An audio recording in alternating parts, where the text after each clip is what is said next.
Hello बच्चों, आप सभी का हमारे YouTube चैनल आइडियल देव क्लासेस में स्वागत है। बच्चों, आज हम आपके लिए जो प्रश्न बैंक आधारित कुछ महत्वपूर्ण प्रश्न लेके आए हैं जो कक्षा 10वीं विषय गणित है और सत्र 2022-23 के लिए है। तो जो राज्य शिक्षा केंद्र मध्य प्रदेश द्वारा प्रश्न बैंक बनाई गई है, इससे जो महत्वपूर्ण प्रश्न है वह बताया गया है। चलिए देखते हैं हम किस अध्याय को करेंगे। आज अध्याय 3 करेंगे। तो अध्याय 3 को करने से पहले हम सबसे पहले जो ब्लूप्रिंट है उसका देख लेते हैं। अध्याय 3 से हमें कितने मार्क्स का आएगा ये भी चेक कर लेते हैं हम। अध्याय 3 से हमें 7 मार्क्स आएंगे। देखिए यहाँ से अध्याय 3 से कितने मार्क्स आएंगे, 7 मार्क्स आएंगे।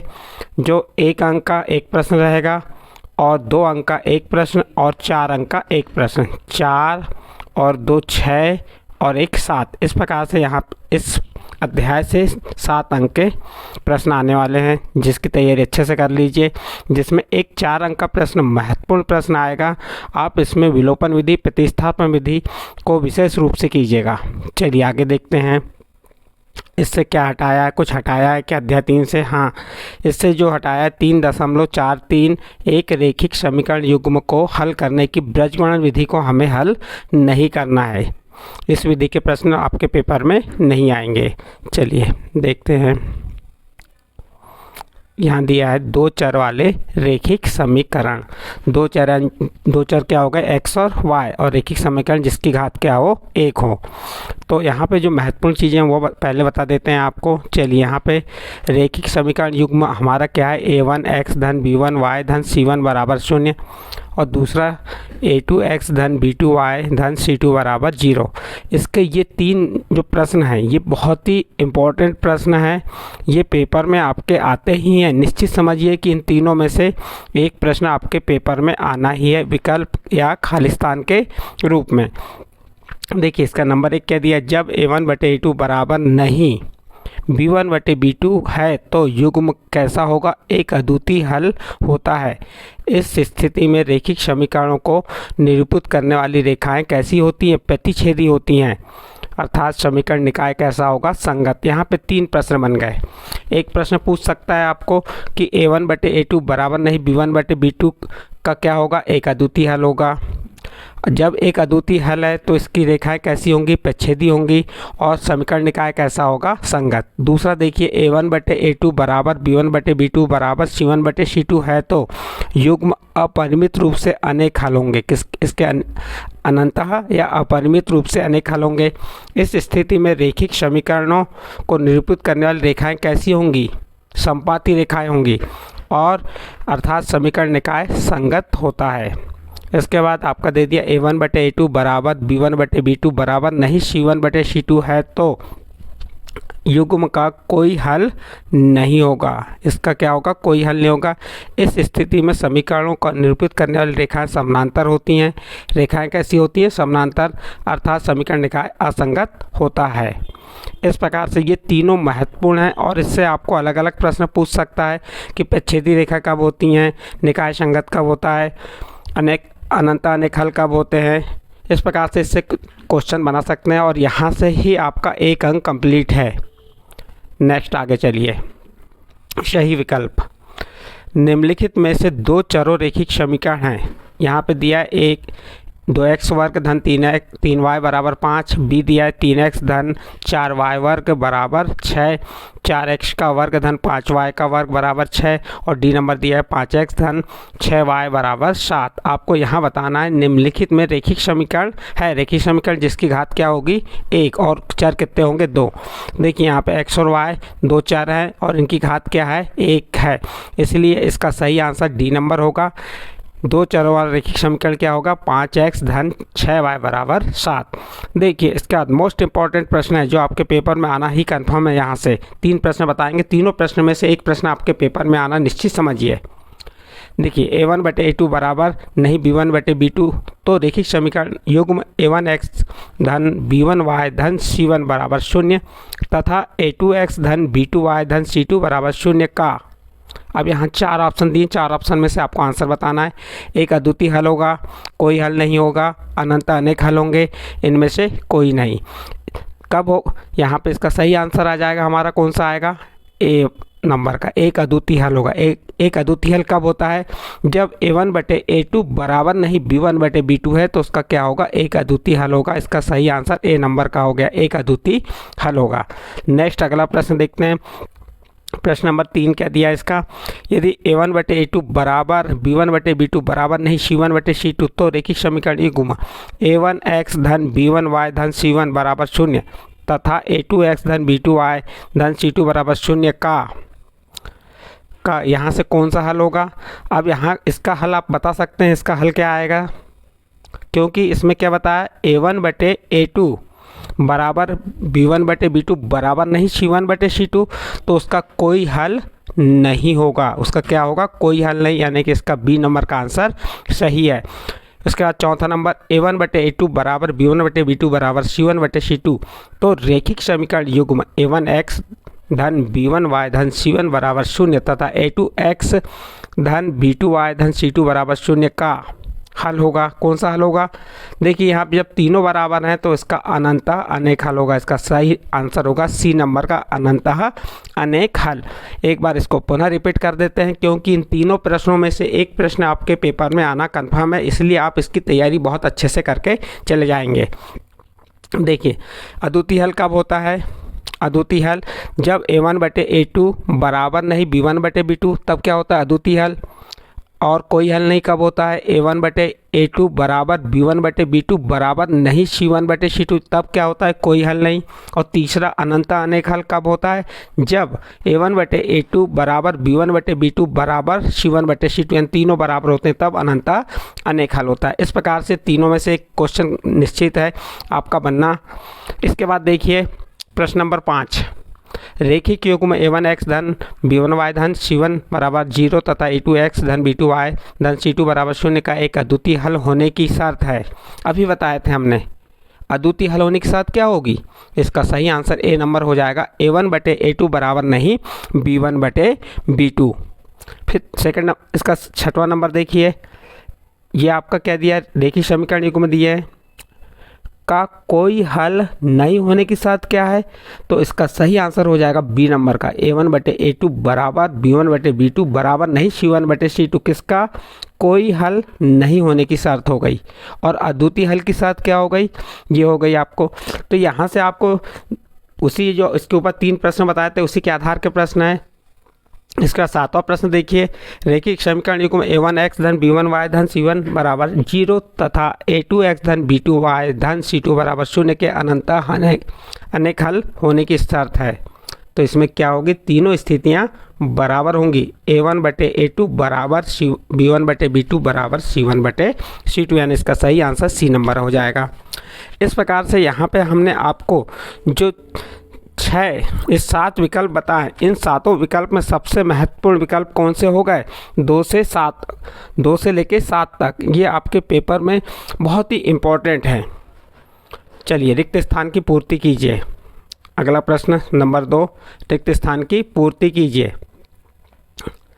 अब देखिए समीकरण 2x धन 3y बराबर 5 में x बराबर 1 तो y का मान क्या होगा?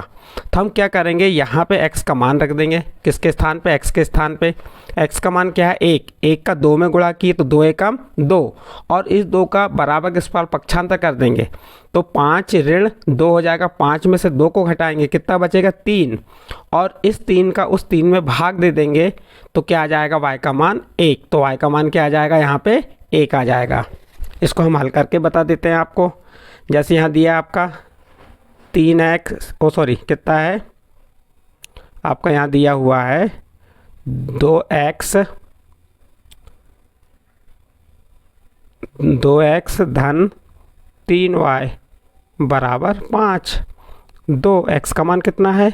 1 धन 3y बराबर 5। 2 एकम 2 और यहाँ बचेगा 3y और 2 एकम 2 पक्षांतर की तो 5 ऋण 2 हो गया। अब यहाँ पे क्या आ जाएगा? 3y बराबर 3 तो y बराबर क्या हो गया? 3/3, 3 एकम 3। तो इसका आंसर क्या आ जाएगा? 1। इसका आंसर क्या आ जाएगा? 1। इसके बाद अगला प्रश्न देखिए। नेक्स्ट प्रश्न क्या है? वह समीकरण जिसको ax धन by धन c बराबर 0 के रूप में रखा जा सके, जहाँ a b c वास्तविक संख्या और a और b दोनों शून्य नहीं हो हैं तो चरों x और y में एक खालिस्तान समीकरण कहलाता है। तो ये कौन सा समीकरण कहलाएगा? रेखिक समीकरण कहलाएगा। कौन सा समीकरण कहलाएगा? यहाँ पे आंसर आ जाएगा रेखिक समीकरण। कौन सा समीकरण कहलाएगा? रेखिक समीकरण। इसके बाद नेक्स्ट तीसरा नंबर देखिए, समीकरण 2x धन y बराबर k में यदि x बराबर 2 और y बराबर 1 हो तो k का मान खालिस्तान होगा। हम क्या करते हैं, हल करके देखते हैं इसे। क्या है हमारा समीकरण? 2x धन y बराबर k, यह है 2। यहाँ x का मान कितना दिया है? x का मान 2 दिया है, धन y का मान कितना? 1 बराबर k। 2 दूनी 4 धन 1 बराबर k। 4 में 1 जोड़े तो कितना हो गया? 5 बराबर k। तो k का मान कितना हो गया? 5। तो इसका आंसर क्या आ जाएगा यहाँ पे? इसका आंसर हो जाएगा 5। अब देखिए यहाँ पे प्रश्न नंबर 3, सत्य असत्य लिखिए। 2 चरों में एक रेखिक समीकरण अनेक हल होते हैं। क्या कह रहा है?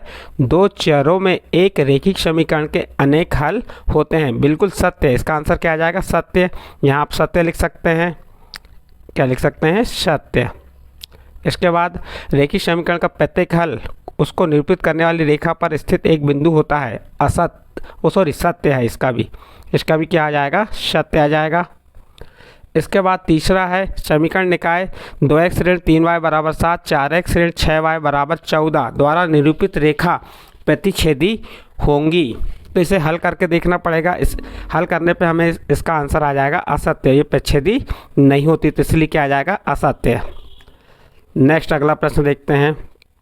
प्रश्न नंबर 4, सही जोड़ी बनाइए। अब इसमें सही जोड़ी आपकी दी हुई है, थोड़ा देख लेंगे। यहाँ पे दी अद्वितीय हल का क्या होता है? अद्वितीय हल में आपका ये a1 बटे a2 बराबर b1 बटे b2। 2 चरों में रेखिक समीकरण का व्यापक रूप है। तो इसका आंसर क्या हो जाएगा? 2 चरों में समीकरण का व्यापक रूप वाला, तो इसका पहला आ जाएगा। पहला क्या था? ये ax धन by धन c बराबर 0। अब इसके बाद तीसरा नंबर देखिए, a1 बटे a2 बराबर b1 बटे b2 बराबर नहीं c1 बटे c2 का क्या होगा? इसका कोई हल नहीं, यानी तीसरे का तीसरा ही आंसर आएगा। फिर क्या दिया? a1x धन b1 y धन c1 बराबर 0, a2x धन b2 y धन c2 बराबर 0 में a1 बटे a2 बराबर b1 बटे b2 बराबर c1 बटे c2। ये किसका है? निकाय द्वारा निरूपित रेखा संपाती होती है। अनंत अनेक हल होते हैं तब क्या होता है? रेखाएं संपाती होती हैं। तो चौथे का आंसर 5वां हो जाएगा। इसके बाद दिया है आपका x धन 2y धन 3 बराबर 0। यदि x बराबर 0 है तो y का मान क्या होगा? तो इसका सही आंसर आ जाएगा y का मान ऋण 3 बटे 2, यानी 5वें का चौथा आंसर हो जाएगा। इस प्रकार से सही जोड़ी कंप्लीट हुई। नेक्स्ट अगला प्रश्न है, एक शब्द वाक्य में उत्तर दीजिए। 2 चरों में रेखिक समीकरण का मानक रूप लिखिए। इसका मानक रूप क्या होता है? 2 चरों में रेखिक समीकरण का मानक रूप लिखना है हमें। तो इसका मानक रूप होता है क्या होता है? ax धन by धन c। फिर से लिख के बता देते हैं, ax धन by धन c बराबर 0। ये इसका मानक रूप होता है। फिर दूसरा प्रश्न क्या दिया है? दूसरा देखिए नंबर 2 क्या दिया हुआ है? रेखिक समीकरण y बराबर mx धन 3 में यदि x ऋण 2 है और y बराबर 5 हो तो m का मान ज्ञात कीजिए। तो क्या करेंगे आप? यहाँ पे x और y के मान रख देंगे। x और y मान रखने के बाद आपको m का मान मालूम हो जाए। कैसे रखेंगे? देखिए यहाँ पे हम आपको हल करके बता रहे हैं। y बराबर क्या है? mx धन 3, y का मान कितना आया? 5 बराबर m x का मान कितना है? ऋण 2 धन 3। अब क्या करेंगे? धन 3 का पक्षांतर की तो 5 ऋण 3 बराबर ऋण 2m। 5 में से 3 घटाया तो क्या आ गया? 2 आया, भागित बराबर ऋण 2m। तो m बराबर क्या हो जाएगा? 2 भागित ऋण 2, 2 का भाग 2 में दी कितने बार गया? 1 बार। तो m बराबर कितना आ गया? ऋण 1। तो इसका आंसर क्या आ जाएगा? ऋण 1 आ जाएगा। किसका आंसर? सेकंड वाले का। तो इसका आंसर आप यहाँ पे ऋण 1 लिख देंगे। यदि 2 संतरों और 5 सेवों का मूल्य 70 रुपये है, इस स्थिति में रेखिक समीकरण का रूप में प्रदर्शित कीजिए। 2 संतरों और 5, तो एक संतरे का मूल्य मान लीजिए x है और एक सेब का मूल्य y, और उनका मूल्य कितना है, टोटल 70 है। तो दो संतरों का क्या हो जाएगा, 2x और 5 सेवों का 5y, तो 2x धन 5y बराबर 70। इसका क्या बन जाएगा, रेखिक समीकरण का रूप हो जाएगा। इस प्रकार से ये प्रश्न यहाँ कंप्लीट होता है। इसके बाद बच्चों आपके लिए हमने जो 4 अंक का प्रश्न है, अभी तक हमने जो बताया आपके ओनली 2 अंक कंप्लीट हुए हैं, 3 अंक कंप्लीट होगा यहाँ तक। अब आपको 4 अंक का जो प्रश्न आएगा वो आपको विलोपन विधि या प्रतिस्थापन विधि से निश्चित समझिए कि एक प्रश्न आना ही है। चलिए देखते हैं, यहाँ पे इंपॉर्टेंट प्रश्न दिए हुए हैं, इन्हें आप देख सकते हैं।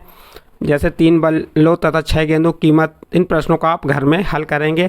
इन प्रश्नों को हम बोर्ड में बाद में बताएंगे, आप इन्हें ध्यान से लिख लीजिए अपनी कॉपी में और इनको हल करके देखिए। जो प्रश्न नहीं बनेंगे वो आप कमेंट्स बॉक्स में लिख के हमें बता सकते हैं। देखिए यहाँ पे पूरे इम्पोर्टेंट प्रश्न हैं ये आप इससे देख सकते हैं और कंप्लीट कर सकते हैं। इन प्रश्नों को हल करके देखिएगा। इन प्रश्नों को हम धीरे धीरे करके आपको बताते जा रहे हैं, आप ध्यान दीजिए इस पे। ये पेपर के दृष्टिकोण से बहुत ही इम्पोर्टेंट प्रश्न है आपके। तो देखिए इस प्रकार 47 प्रश्न दिए इस अध्याय से। आप इसमें से विलोपन विधि और प्रतिस्थापन विधि को विशेष रूप से करना। यदि बच्चों आपको ये अध्याय समझ आया है जो आपको हमने बताया, जिसमें आपके विकल्प खालिस्तान सत्य असत्य बताया, ये समझ आए तो आप हमारे चैनल आइडियल देव क्लासेस सब्सक्राइब कीजिए, लाइक कीजिए एवं अन्य ग्रुप में शेयर जरूर कीजिए।